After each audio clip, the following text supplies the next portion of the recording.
Hi, and welcome to RTC. In today's video, I'm gonna show you how to fix the Microsoft Edge browser not responding or not opening. This is a very straightforward tutorial, so if you have not subscribed yet, please do by clicking subscribe, and don't forget to click the like button as well as the notification bell to keep you updated on the latest video daily upload.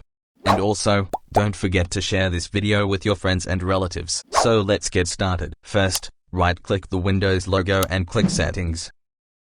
On the left panel, click Apps. Then click Apps and Features. Then here, you need to search and type for Edge. Then click these three dots and hit Modify. A message will pop up, just click Yes. This will start repairing your Edge browser. Just click Repair. It will start downloading, then after that it will automatically install. Just be patient and wait for the process to finish. After that, your Edge browser will be fixed. Well, I hope this will fix your issue. And if you find this video helpful, don't forget to subscribe, and don't forget to click the like button as well as the notification bell to keep you updated on the latest video daily upload.